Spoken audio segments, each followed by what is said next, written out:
Ladies and gentlemen, I take pride in introducing the greatest show on earth.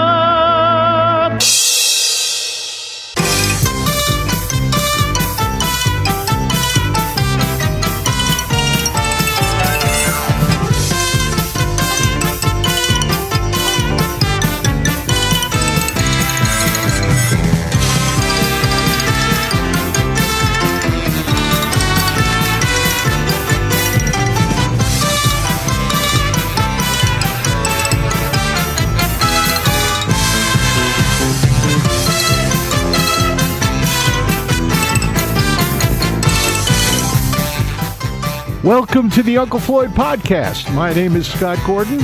Uncle Floyd Vivino and I join up for this podcast to discuss our time with the Uncle Floyd Show, music, theater, nightclubs, carnivals, circus, amusement parks, burlesque, and all things showbiz from our combined industry experience of over 120 years through the past 7 decades. We also answer questions that are emailed to ufpodcast@sge-inc.com. You will find that address and a link to support this podcast in the episode description. Join Uncle Floyd and me, Scott Gordon, now for this episode of the Uncle Floyd Podcast. And here we go with podcast number 14. How you doing today, Floyd? We've been better, we've been worse. How's that for an answer? That's a good answer. It's a good answer. It's been a while since the last one. I was in the hospital, but we won't get into that. That's too much pain in the neck stuff. Agreed? I was in the hospital as well. Yeah. I don't talk about it, though. Right. Well, we got questions from people, so I think that's We'll answer them all if we can get to them. I think that's more important. Got a very interesting one from Deborah Iverson. She says, in the 1980s, I was a reference librarian at the Belmont Branch Library of the New York Public Library in the Bronx. Right. I did One day shows you there. came in with Joe Vaccarelli and Professor maybe Sal Joe. Promeggia, too, to Professor. do research on Italian comedians. Right, we did one on Farfariello. She said she assisted you. Do you remember this? Oh, yes. She And was what did very you- helpful. Did you like the library? Did I she help spent you a out? lot of time in there. It was like being in a time machine. I understand that that's a really nice library. I've never been Beautiful. It's 2 floors. there. All right, now we've got a couple of questions from Marie Francis. That sounds like a stage name. And she asked the question, who did the catchy number at the beginning of the show? We've answered this before, I know. I wrote it in 10 seconds. And it was recorded at one take. I hummed it. We had no music, so I hummed it to my brothers. I remember doing the ending. Dun, dun, dun, dun, bum, bum. And that was recorded in the Argisi Brothers studios. In Totowa, New Jersey, on Charles Street. That's great.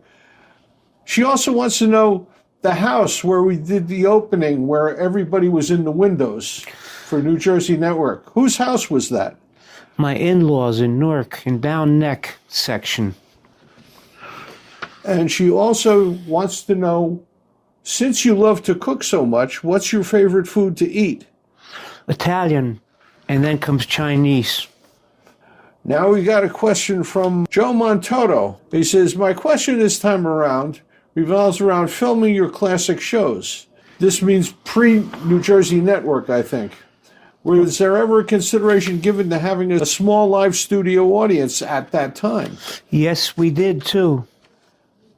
The only time we really had an actual live studio audience was New Jersey Network. Every place else was small. It was maybe at most 5 or 10 people, especially at the 416 Eagle Rock Avenue address. There wasn't much room for anything else. We got your friend Susie Tannenbaum has a couple of questions. Go ahead. She says, in the Glen Rock edition of Uncle Floyd's New Jersey, you talked about your old friend, Jeff Bendit. Right. Was Dr. Martin Bendit, your character on the Conservatives versus Liberal, named after him? No. He was a takeoff on Dr. Martin A. Bend. And she also wants to know how you first met Michael Townsend Wright. I stole him from the Jim Monaco show. What stood out about his talent for you as a performer? He listened to other entertainers. Most entertainers, including me, I have a habit sometimes of jumping the gun. In other words, we start the next question before we even finish answering the question. She also would like to know if we taped separate shows for Saturday night on NBC, or did you take segments from during the week and stitch them together? We taped different shows for NBC. We tried to make them more generic. We were getting mail from North Dakota, Illinois, New Jersey, of course. Cleveland. Cleveland was big. Pittsburgh, Altoona, Pennsylvania. But Arizona didn't like us. No, they stopped the show halfway through one episode. And the president of the TV network over there in Arizona said, "I've never seen anything so pathetic, so bad in my life. We have to do this. We're stopping the show right now." Well, I think your analysis of why they did that was excellent. At the time you said, well, we know why they did that. They live in the desert and their brains are fried. That was your comment at the time. Well, they probably didn't like that either. Well, they didn't hear it because they stopped the show at that point. So it doesn't make any difference. Oh, boy, you were paying attention. Of course I was paying attention. I was there. She also wanted to know if the syndicators asked you to tone down the offstage laughter. Yes, they did. Okay, Saturday night seemed quieter than the weekday broadcast, where Skip's laugh was among the most hysterical things about the show, according to Susie. And according to me. Skip Roney was a great asset to the show when he was he was the motor. I think he was more like the heartbeat of the show. Well, that's okay. That's a better way to put it. Okay, this is from Arthur Ford. He says, "I'm sure you got tons of positive feedback in the show and some negative. Do you recall any particular feedback or comment on the show, positive or negative, that was just really strange or just plain stupid?" Almost all of it was strange. It went along with the show. All right, he's asking me a question. He says, "I recall Floyd saying his favorite sketch on the show was Eddie Slabo, which was also his. He wants to know what mine was. I think I said at one time that my favorite segment of the show was Mr. Grouch. I always liked Mr. Grouch. Reminded me of so many people that I knew. Now, he was based on a neighbor of yours, wasn't he?" Mr. Grouch lived next door to us. His name was Mr. Bell. Sharon Zarrow says she thinks she remembers a sketch about Carl Sagan that we did. And what was the character's name? Dr. Pagan. Dr. Carl Pagan. And the bit was Blasmos. He had a big show then, millions and millions of years ago. An asteroid hit Earth and caused an eruption that we're paying for today. Let's see. This is from Renee Michelle. And she said, "Would you kindly share the story of my very favorite character, Cuppy? I am most interested in how he or she came about, most especially the version of Cuppy with the styrofoam cup as a head. How did Cuppy come into being, and whatever happened to the puppet?" Puppet probably got thrown away. Well, Muggsy came up with Cuppy, if I remember correctly. Yeah, I came up with a name, though.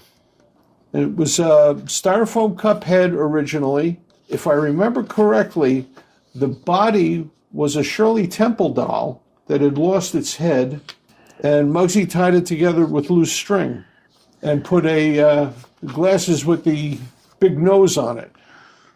Yeah, it was a Groucho nose. This is from Luke Johnson. He says, "I'm a big fan of the Peanuts comic strip. I was wondering if you also were fans." I never even read it. I didn't understand Peanuts. He was also wondering if either of us got to meet Mr. Schultz. No, we didn't. No. No, but A lot of the art cards that were done on the early show were done by Patrick McDonnell, who does the comic strip Mutts. And he and Mr. Schultz, Charlie Schultz, were friends. As a matter of fact, Charlie Schultz's nickname was Sparky.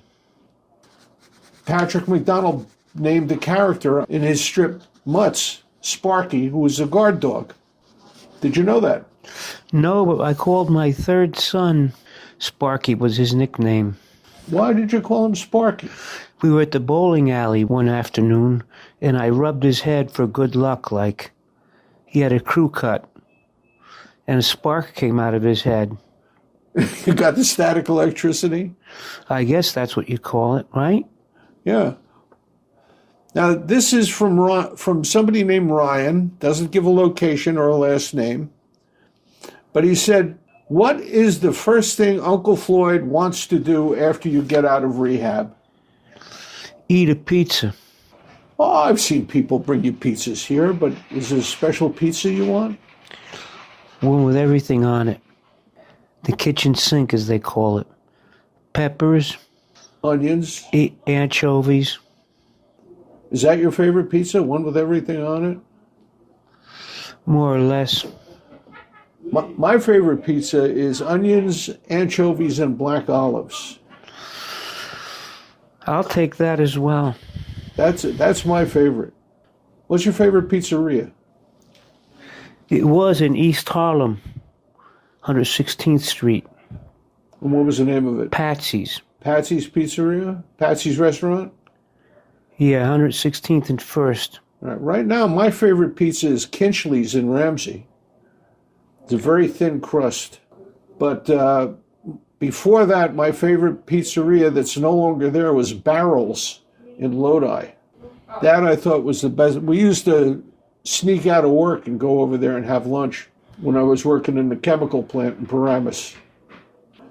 So what else you want to talk about today? We took care of all the questions. Well, one of the biggest news stories today is all these kids working at age 16 like this is a new thing. We were working at age 16. I had my own TV show at age 17. I was washing dishes in a diner when I was 13 because I wanted a Les Paul guitar and my father wouldn't buy it for me. I had to earn it myself. At the time, the Les Paul guitar cost $395, the one that I wanted. That was a lot of money then. Now that same guitar, if you bought it today, would cost you $2,600. That's how much the prices have gone up. What would you like the people to know? That I really appreciate all the cards and letters. There's no way on earth I could answer them all. Yeah, if you'd like to send Floyd a card, you can send it to this address. Send it to Uncle Floyd, care of Scott Gordon, P.O. Box 791, Paramus, New Jersey, 07653. I'll repeat that again so you can write it down. That's Uncle Floyd, care of Scott Gordon, P.O. Box 791, Paramus, New Jersey, 07653. If you want to send us a question, all you have to do is email it to ufpodcast@sge-inc.com. That's ufpodcast@sge-inc.com. And I'll read it like I did the questions right now, and we'll answer them for you. We'll try to do as many as we can. We got another question this week? Those are all the questions I got so far this week. That's it? That's it. We'll answer your questions when you send them in to us. Be glad to do that. Anything you want to ask about anything, about the Uncle Floyd Show, about show business, about music. Between Floyd and I, we have over 120 years of experience in show business. We'll be glad to answer anything you want to know. Agreed? Perfect, Scott. Okay. And we want to thank Jerry Moratori for helping us here. He was ready to pinch hit for you today because we didn't think you were coming in, Scott. Yes, thank you very much. I'm not usually here on the day I'm here. This is Wednesday we're taping this. I'm usually here on Mondays, But I wasn't permitted to drive until today because of some of the medications I was taking. So, all right, time to say goodbye to the people, and we'll see them next time. What would you like to say in closing there, Mr. Vivino? Arrivederci. It means we'll meet here again. And we'll see you next time for number 15.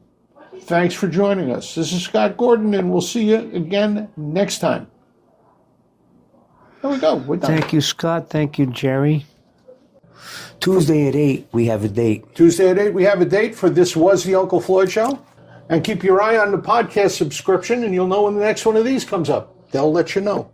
And if you want to tell your friends how to get here, just tell them to go to unclefloyd.podbean.com. That's PODBEAN.com. And if you want to send us an email with a question, just send it to ufpodcast@sge-inc.com. And it gets right to me, and I bring it over here, read to Floyd. We answer your questions about the show or anything about show business. Any part of show business, we'll be glad to answer. Very good. All right. So, see everybody next time. At Tuesday, we have a date. This program was produced in the studios of Scott Gordon Enterprises, Incorporated in Paramus, New Jersey.